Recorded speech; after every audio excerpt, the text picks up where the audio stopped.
今天这个演讲开始之前，我想今天同时非常幸运的我们副校长呢，在百忙之中有拨空来参加我们这个晨宴，还有我们赵峰的赵院长也在百忙之中来参加我们这个活动。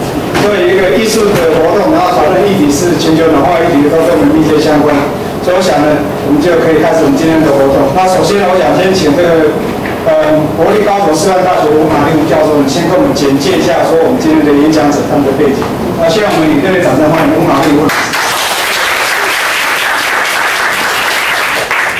大家好，副校长、院长，王老师啊，真的非常高兴，就是有这个机会能够到中央大学来。那这个整个活动基本上是我帮忙安排啊。那主要是因为我很早就已经非常仰慕像那个Helen 跟 Newton Harrison， 因为他们在国际上是最有名的生态艺术家哈。那我想就是说，通常我们搞艺术，大家都会觉得说啊，艺术就是很漂亮。可是他们的作品呢，不是只是漂亮，而是说他们觉得艺术它应该要能够帮忙去改善这个社会，或者是改变这个世界啊。所以他们很早就非常关注到这个生态的议题上面，从70年代就一直做这一方面的工作啊。那另外一个是 David Haley， 他本身是曼彻斯特的大都会大学的教授。那我是因为去年刚好到英国驻村，然后就有机会认识他。然后我才知道说，原来他其实在他念研究所的时候，就开始跟那个 Harrison 他们就一起工作，所以我就想说，如果可以帮他们一起邀请来台湾的话，会很棒。因为我觉得台湾今天面对的一个最大的课题，当然就是一个生态的议题，因为我们过去都是非常的经济挂帅嘛，所以我们整个都是一直在牺牲整个我们的大环境，然后只为了那个经济本身的那个产值。那可是台湾现在又刚好碰到一个我们在产业转型的一个阶段，那非常的多的地方，尤其都会把这个文化创意产业视为台湾新的一个可能的一个产业的形态。但是我会觉得说，如果我们在重新台湾在寻找一个新的经济可能的时候，如果不把这个生态议题一起纳进来，一起思考的话，那我们很可能又会再一次错失机会，因为我们整个环境问题其实已经非常多了哈。那我自己作为一个艺术创作者，那尤其我现在又在高师大跨领域艺术研究所教书啊，那我们本来就是试图在连接一些跨领域的共同合作。因为今天我相信在科学领域，你们已经非常熟悉说，科学本来就非常需要一个 teamwork。可是像我们艺术，其实传统上我们都是很强调一种个体性、个人主义。所以我觉得今天就是说，艺术家也必须要重新学习、重新思考，怎么样跟跨领域的人一起合作，来帮忙改善世界。那我想这个是我们邀请他们来的一个最重要的一个原因。那尤其这几年，因为刚好 David Haley 告诉我说，他跟 Harrison 他们在英国在做这个有关气候暖化的问题，因为英国本身也是岛嘛，所以他们相信说，这个气候暖化、海水上升，它会影响到整个英国它未来的发展。那我在想说，台湾也是啊，因为尤其我自己，因为我也是台北市文化局的顾问啊，那我常常有机会参与一些相关的一些文化政策的制定。那我就在想说，气候软化、海水上升，那如果我们不去把这个东西列入到整个未来都市发展思考里面的话，那很可能很多政策都是错误的。那我想，作为一个艺术家，其实我们不一定有能力直接去解决问题，因为直接解决问题其实是比较是科学家才有能力做到的。可是我们作为一个文化思考者，或者是一个文化工作者，也许我们也可以从我们的角度、我们的工作、我们的能力上面去提醒大家，然后来去思考这个问题。那我想这一次我特别邀请他们来的一个主要的原因，就是说，因为我们从艺术的角度来看，就是我们艺术家常不太知道说，到底我们如何把现实的议题纳进艺术里面来。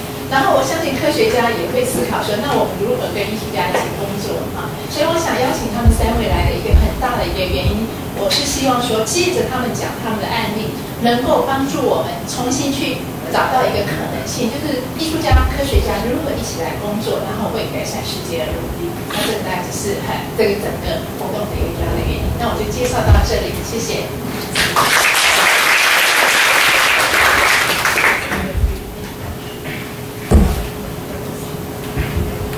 Okay, we thank Professor Wu for the very wonderful presentations. So now, ladies and gentlemen, let's welcome Helen.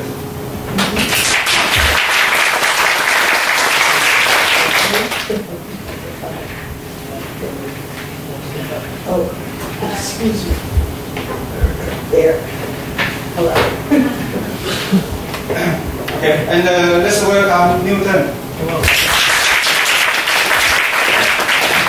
And let's welcome Davis.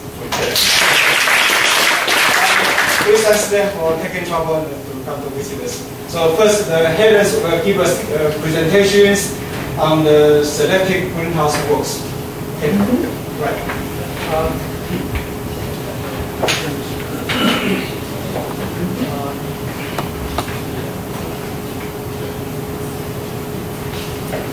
Helen and I are artists.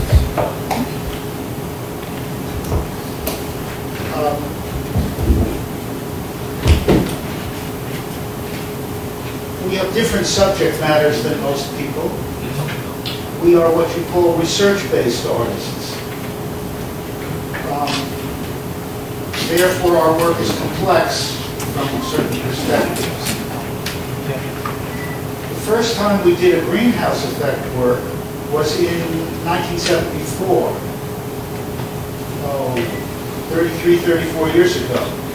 To remember that the person who named the greenhouse effect, after a linguist, was John Isaacs. No, it was Roger Riddell. And so he was at our college. And so, so this particular work, should I stop for translation? Nothing you ever name, you just go on. Okay. No translation. Okay. For this,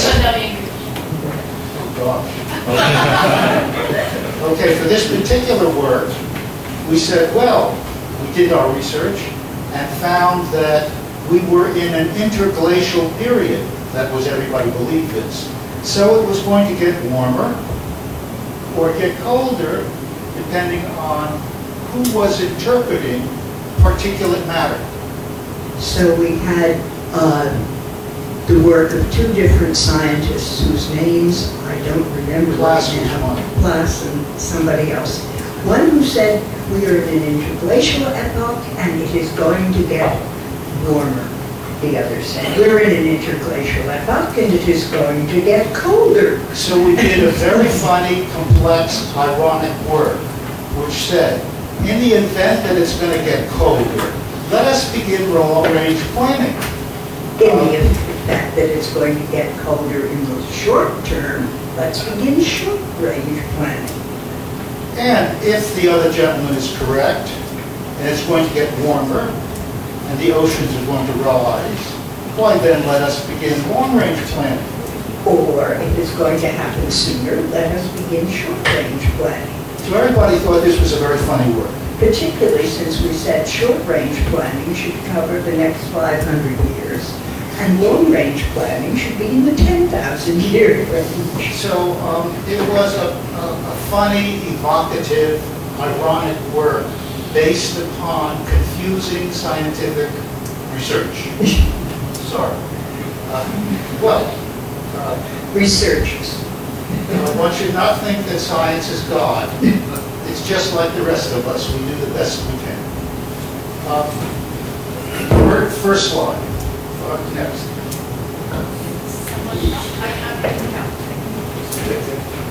Now, by 1978, we had come to the conclusion, we had come to a personal certainty that the oceans were going to rise. And we write in poetry.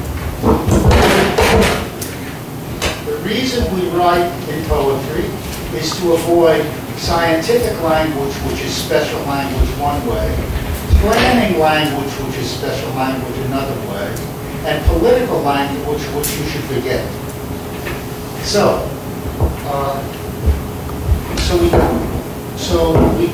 how many people read English?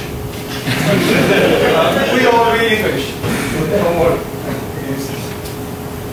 Okay. So, Helen will read the poetry, and next. I would say Let me show that so what we did was, for the end of a large work called the Lagoon Cycle, we draw a world map. I know you can't see it, but like, if the oceans raised 100, 300 feet The water went into the Amazon. The middle of Australia disappears. The United States has some serious problems. Loses Florida and the South. So remember, this was drawn and written 30 years ago. So it was a prophecy. And we couldn't prove it. And we took a world map and drew a probable world. It is said that if all the ice melted, the oceans would rise about 300 feet. So we drew a line as best we could at the 300-foot level and thought about how the land would shrink as the oceans grew. And the waters will rise slowly at the boundary at the edge, redrawing that boundary continually, moment by moment, all over, all together, all at once. It is a graceful drawing and redrawing, this response to the millennia of the making of fire. And as the waters rise slowly in the Red Sea and the Dead Sea, the Caspian, the North, the Baltic, and the Black, the ocean gyres will redraw themselves, as will the currents and the tides. And over there, gracefully over time, this rising tide will flow up every river that once flowed down to the sea. And each freshwater tongue will withdraw before the advance of the sword. Of the St. Lawrence, the Columbia, the American, the Hudson, the Mississippi, the White Nile and the Blue, the Volga, the Don, the Danube and the Thames, the Seine and the Loire, the Rhone and the Rhine and the Garonne, the Ganges, the Congo, the Tigris and the Euphrates, the Yellow, the Amar, the Irrawaddy. And they're all rivers named and unnamed. And the floodplains that are farmed upon and lived upon will become marshes or swamps or bogs, or beds for swollen rivers or shallow inland seas. And the tropics may become uninhabitable, and the far north may become temperate. And corn and rice and wheat and beans and plantain, manioc and yam. And all the grains and starchy roots known and unknown, named and unnamed, will have to grow elsewhere than now. And most life known and unknown will have to go elsewhere than now as the sea advances.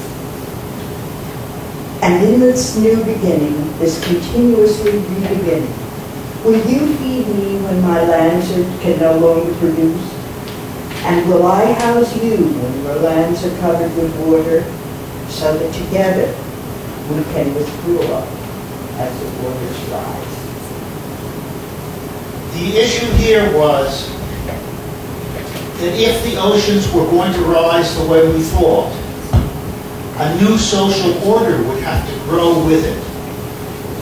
Unless, of course, the ocean rise was slowed to 4 or 5 meters. But if it went beyond that, it looked to us like we would have to help each other in new ways. And this is the prophecy we made 30 years ago. Next slide.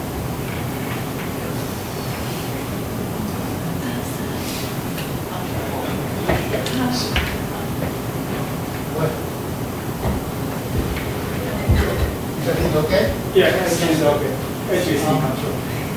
We did other greenhouse works, but then we began to ask the question, what's it going to look like on the land? Next slide. So, working with the Botanical Gardens of Bonn, with and the Botanical Institute, etc., in Bonn, and a number of the senior professors and graduate students, we posed the question, if the temperature rose 3 degrees or 4 degrees centigrade, what would it look like in Bonn? And so we designed a greenhouse for it. That the paleobotanists, that is people, botanists who study the past and try to recreate images of what the land would look like if the temperature rose to the same level that it was at in the late Eocene, and what plants would grow, what relatives of plants that grew then. For instance, we found that redwood trees were growing there. We found the most amazing botanical information. So we invented a work called The Garden of Hot Winds and Warm Rains. That is to say, we told the story about what we thought a legitimate future would be. What the lands would look like in a legitimate future. Okay. And so you have one side of the garden is dry and warm, one side is wet and warm. Hot winds and harsh earth, heavy rain, hot winds and warm rain. Now, we didn't just design for plants. We designed what we thought could be a new cultural landscape, wherein the species that were here could be, on the one hand, good for people, and on the other hand, good for insects and animals. So that we invented what we called a diversity landscape. So this is where the creativity comes in. It's not just a reflection of what will grow.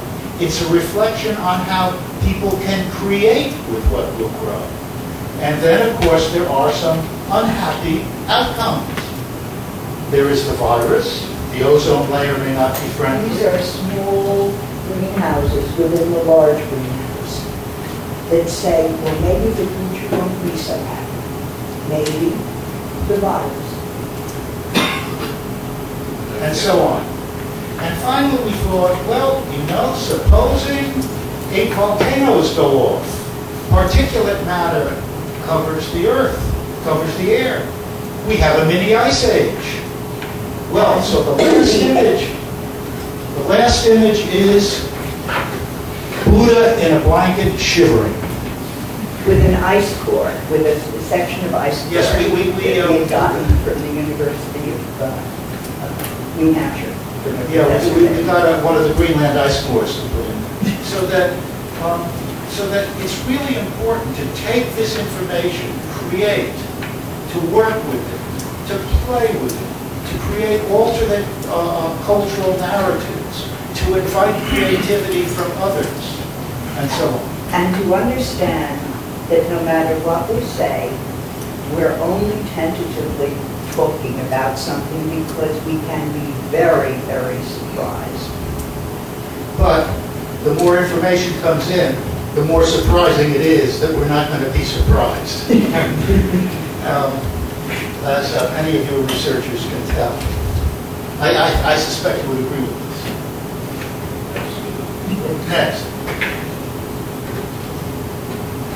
Well, so then we began to work with a dear friend of ours. I don't know if you would know him. His name is Georg Grabherr. And Grabherr, with a bunch of his students, he's the only professor of ecology in Vienna. And the head of the botanical department. And the European Union loves him. What he did was, 20 years ago, took a group of his students and took a mountain in Austria called Schreinkogel. Next slide. That mountain. And took 3 keystone species, which were 2 flowers and a grass. And every time the temperature changed 1/10 of a degree, he studied their uphill movement. Because at that time, there was a debate about whether to believe the global warming or not, and he wanted evidence so powerful that you couldn't get around it. And so, indeed, by 1998, when we did this work, he had his evidence. And the EU had gone and given him $10 million to do 10 mountains around the world because they wanted evidence so compelling that no one was going to argue with them. And what happened as the temperature rose, we did a work that had a thermometer at the bottom. And as the temperature... Oh, wait, Helen is describing a movie we made. We made a movie of this, and unfortunately it isn't with us. But the thermometer is at the bottom, and as the temperature rises, the 3 species of plants and the 3 species of grass that were there move upward.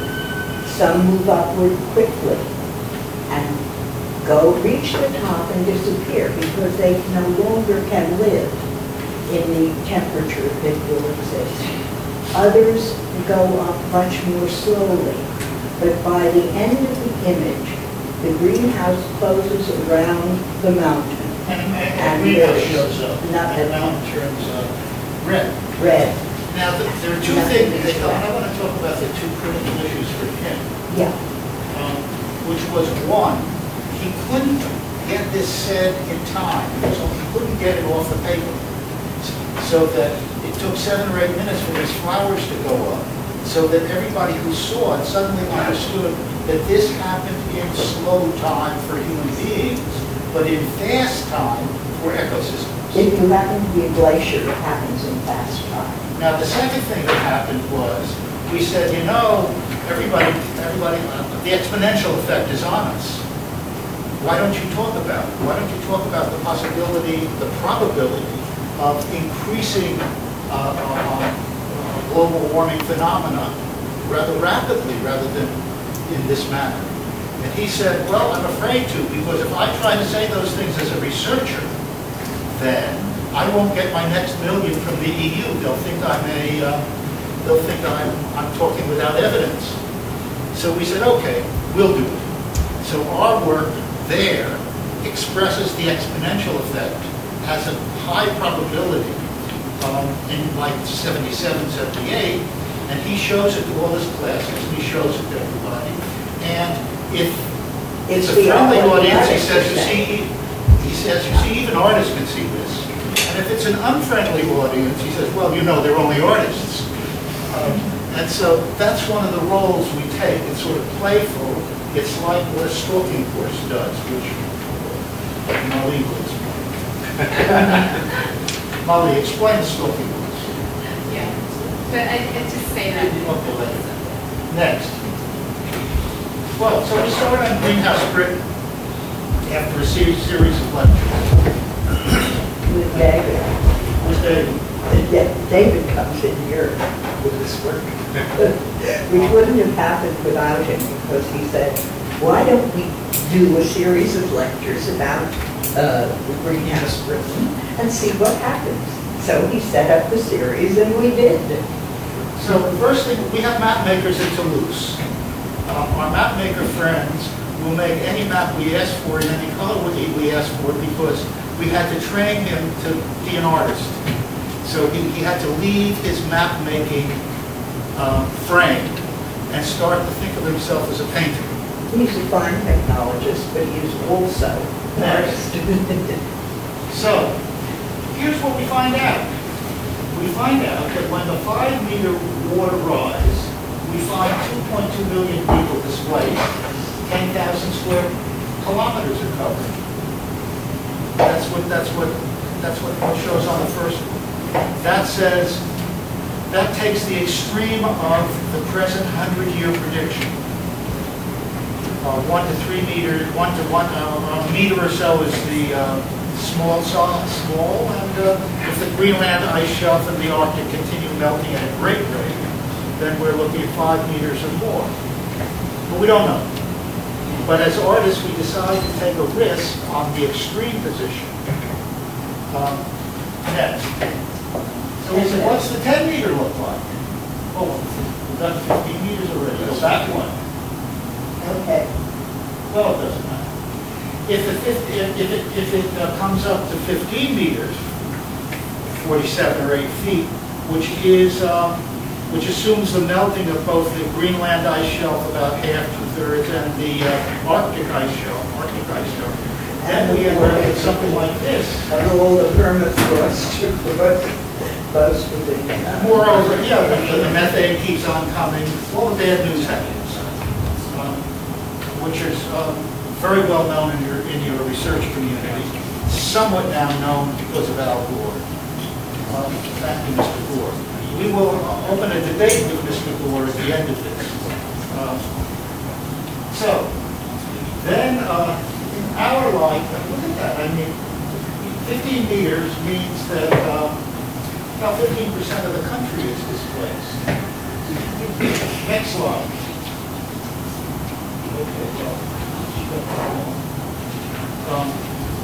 Well, so then we're invited to do a show in Norway, opened in a month.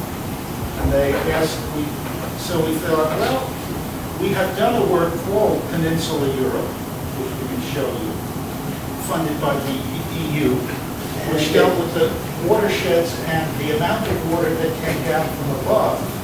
And so we did another one called Peninsula Europe, the Rising of the Waters. Yeah, that was Peninsula Europe, the Highlands. And we talked there about conserving water, about restoring healthy forests in order to conserve. If anybody wants to know what this work is about, it's in this kind of a catalog. It opens up to 21 feet. And Ali has one. So we took a look at that. And something like $5,000 later, next slide. We first look at what the peninsula is. We choose to define the peninsula as a field of clay. This is the Dnester River. That's the Vistula. They both come off, they're off the Carpathians over here. And this geophysically is only connected to the Russian plain by 30 kilometers. Very surprising. But this landform is so different than that we choose this as a field of clay and ask what we can know about it. Peninsula Europe shows that. However, we then say, well, we said our map maker's a problem. Next. What's it going to look like? Next. It would begin to take greenhouse effect. Well, it's going to look pretty different because lots of land gets lost. I don't know if you can see it. This is blue, this is dark blue. Dark blue is 15 meters. And again, what we find out about Peninsula Europe is shocking. We find out that about 10% of its land is lost, just like in England after 15 years. We find out that about 15% of its, 10 to 15% of its people have to move up, just like in England. We then, both in England and Europe, and the peninsula here, will begin to pose the question, what will this upward movement look like? What will it mean when people have to move upward? And what would a new cultural what form would a new cultural landscape take? You're going to have to develop a new cultural landscape to deal with the new conditions. And maybe we can rethink the way that we work. So maybe we can build a landscape that is valuable not just to people, but in order for people to survive, also we have to build a landscape that's friendly for insects, that's friendly for birds, and all other kinds of life. Because without them, we would not survive. And so we begin to look at how you can build a landscape, build housing that reduces the use of carbon. But it's not only a carbon neutral landscape. It requires the regeneration of culture in a new way. It poses questions about expanding economies. It poses questions about core beliefs. It poses the necessity to create a new guiding set of metaphors for how we design the cultural landscape. Let me tell you what a guiding metaphor would be, and what the work of an artist like ourselves, and we are one artist, Helen and me, as you have figured out. Take flood control. We just drove down your flood control river. Hell of a big wall there, made by the Army Corps of Engineers of our Army, or your version of our Army Corps of Engineers. Well, the metaphor embedded in the imprisoning of rivers is that flood control is the imprisoning of waters so that they shall not flood. We say, stay. You see, why would you do that? They do the flood control thing to make maximum use of land. And so flood control is the destruction of rivers. If you flip the metaphor control is seed. That's the spreading. How do you do that? You buy land upriver, and you return the river turn floodplains to the river, as nature has always done. And So we call that a metaphorical flip. if you look at how much the walls cost and how much it costs to restrain the river, then look at how much it costs to buy the land and prevent the river to flood and for the natural ecology to be away. And you see that in the long run it is far cheaper to restore the river and to its floodplains than to build the walls and protect against the damage. Because the higher you build a wall, it's never high enough. Because the 100-year flood turns out to be the 50-year flood, and any engineer knows this. And actually, when in the late 80s, we met the head of the Army Corps of America on the Mississippi. And we said, you know, you're going to lose New Orleans if you don't spread the waters up there. He said, yes, we know that. And then he wouldn't talk to us anymore. So, that's what we mean by changing the thought for the way people form their thoughts. So, I guess that should be. So thank you, and if you have questions, we will answer them as best we can.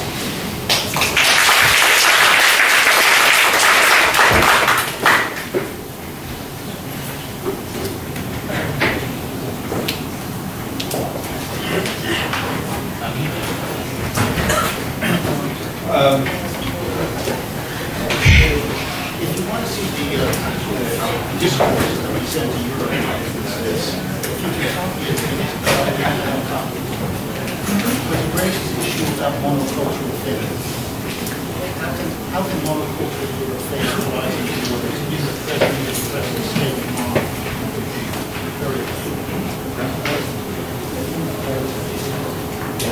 Okay, we thank Helen and then Newton and also David for their very wonderful presentations. And any questions that you'd like to ask our speaker? Any questions? Oh yes, David. Thank you. From the maps that are shown here and from the presentation, it doesn't look as if much land is actually lost as the sea level rise. Perhaps you can explain more about the nature of the land that is lost. Oh. Well, 10%. Well, let me put it this way. If you lost 10,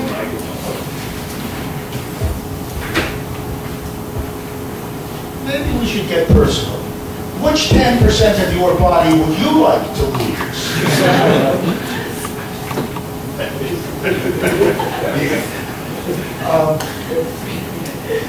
Explain what I just said to those who don't speak English. Just lean over and say that.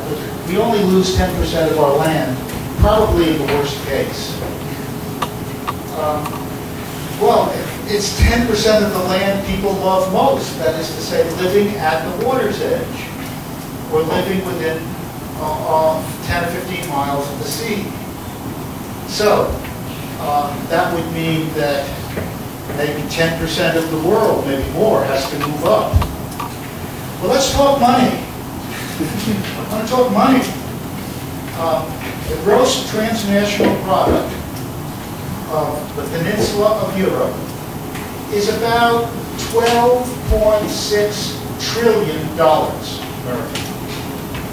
Well, if you took 1% of that every year for 20 years, you would have about $2 trillion, maybe $2.5 trillion. That's enough for the first wave to move up. So if you that's enough to begin to construct an alternative landscape, an alternative living, alternative architecture, alternative ways of farming, alternative ways of behaving for the people who are living, who have to move up.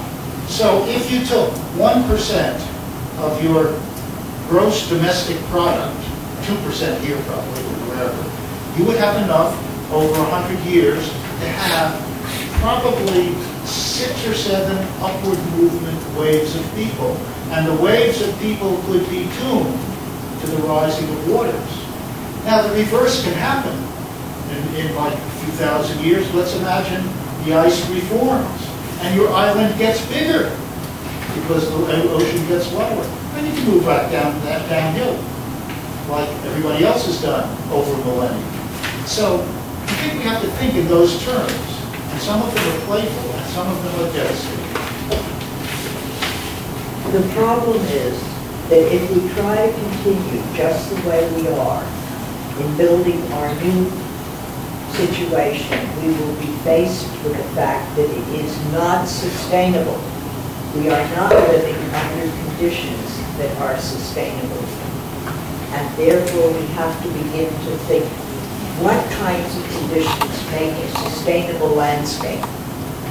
We think of it for people, but people cannot exist without plants to eat. They cannot exist without the insects that fertilize the plants. They cannot exist without the rest of the world living in an ecosystem, because we are a system. We are not apart from the system. We are not above the system. And the problem with we are part of it. Helen, what I want to say, I'm going to reinterpret you for a minute. What the problem you face with having disciplines is a discipline implies a boundary. And what we really need now is what we call post-disciplinary thinking, where you start to create in whole systems terms. We can show you other works of ours that take that up, but that's why we're here, for instance. So I think that everybody now in any discipline has to think at least with 2 minds. One, their discipline, and the second mind has to be the whole system that is in transaction with the little system that is your discipline. And that's what we as artists try to do, and sometimes we're okay and sometimes not.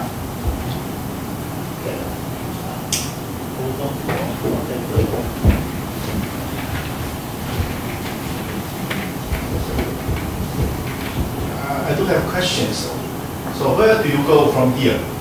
So my question is, as you are talking about from the science and the policy, and scientific and policy aspects internationally, as just recently released the IPCC assessment number 4, and then the Kyoto Protocol. So in the scientific aspect, in the policy aspect, people is really working hard, try to reduce the things on the carbon dioxide emissions.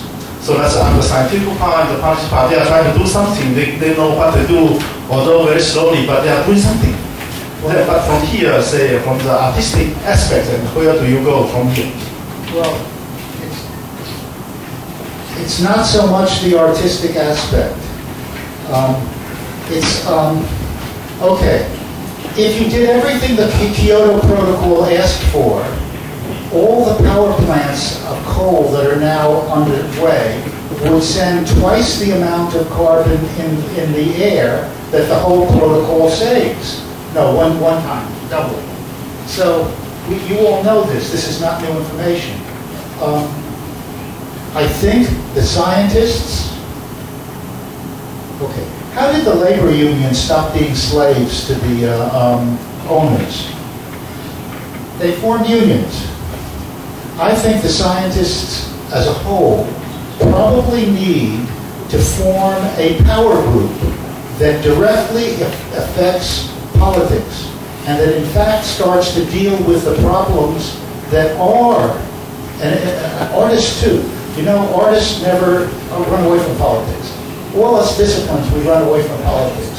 I think that we need to flip that metaphor and we all need to run toward politics.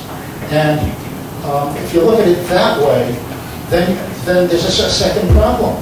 Gore thinks and has created the idea that if we solve the carbon problem, we can stop the rising of oceans. I don't think so. I think we're past the tipping point. And I think all of you folk know this. I think the best we can do is slow it down. I want to address my problem is what kind of inspiration the society can get from the artistic point of view. I mean, what kind of new inspirations in terms of this aspect? Let's follow up that, because the science they know how to do, but I mean in terms of the inspirations, what can we get, or we can produce sort of some sort of product we can really inspire or speed up the human sense, to really to go through to embrace the sustainable development concepts.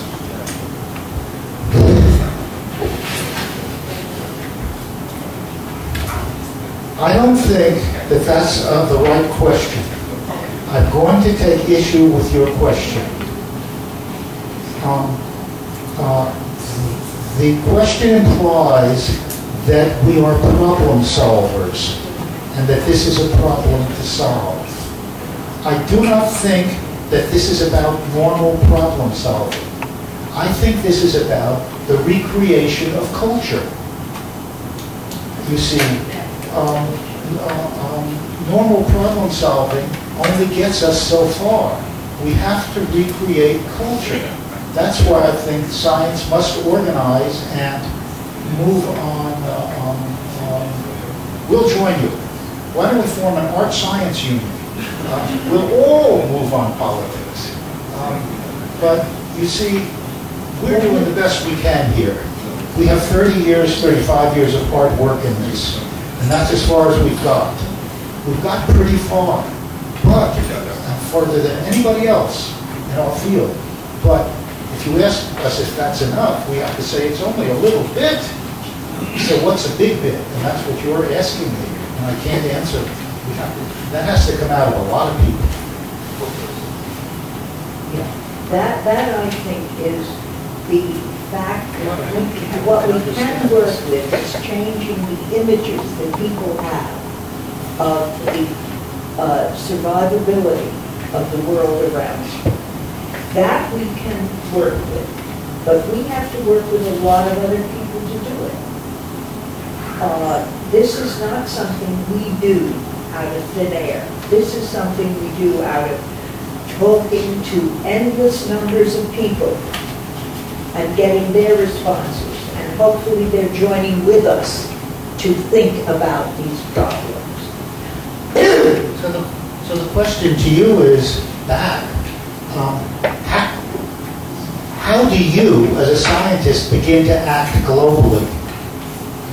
You're trying, Gore is trying. You think that the information you put out in the world will have an effect.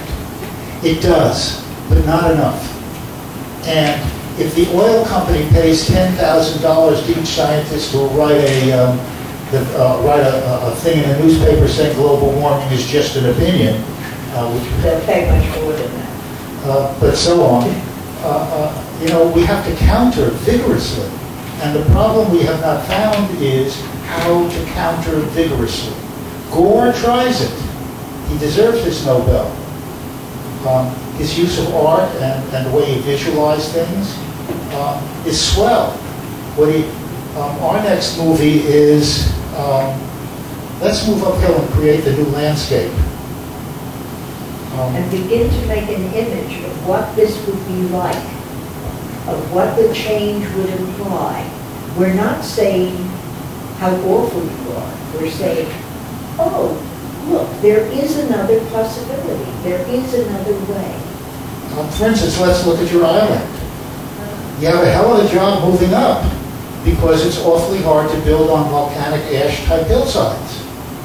So, let's imagine it. How would we create a new culture for this island with 23 million people, at least 3/4 of them not wanting to change at all, and the rest of them fighting change? If we were to recreate that as a collective, why then it would be an exemplar for the rest of the world. So I think bold things need to be done, because the rising of the ocean is a bold move by nature. Very bold. So what is equally bold? I think that's how we have to think. Does that give you some inspiration? It certainly gives me some. Other question? Other question?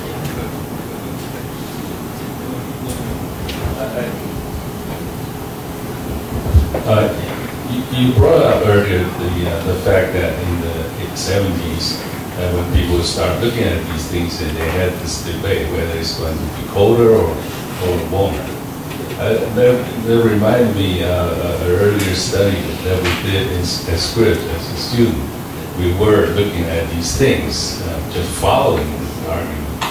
I think that's a very sobering message in there, which is at any given time, scientists don't know too much about the future. And after all these years, we now know the answer, which is getting warmer. But I think the message is that we scientists are just following nature. We observe so far, but we cannot do a very good job in predicting. And this story, I think, has a very deep message right in there. I think the way that we have to think is working with nature. That is, what are the natural systems, beginning to understand them better and better, and how can we do things that are in harmony with nature, in harmony with these systems, rather than opposing them or using them for other means. Which means our thinking has to change. And I think it's artists and scientists. You say that science does its job by research, by search, by discovery, by experiment in the preponderance of evidence in the normal scientific method, but you have trouble predicting, probably because of the, what we all know about complexity theory, which we agree with. But just because you have trouble making the prediction is no reason not to. There's no reason at all not to act vigorously on best possible information with the idea that you will change your direction instantly. You can be fleet of foot. So that's why I disagree with you. I mean, I'm not sure I disagree with you. I think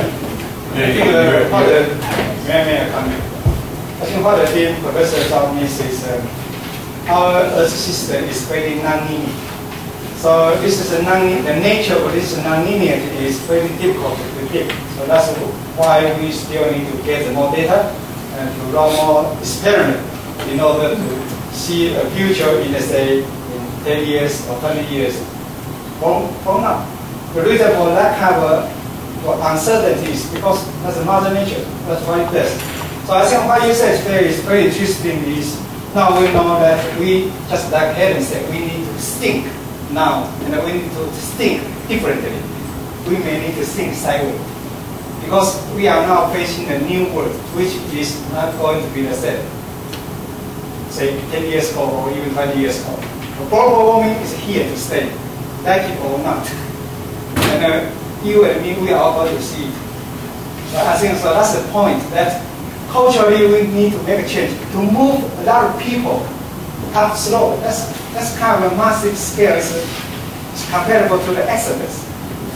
good metaphor. So I'm going to put it in our next poem. So anyway, I think we are going to have a more discussion and later opinion lunchtime. So you are very welcome to join us because of the time. So let's thank our speakers for their very wonderful presentations.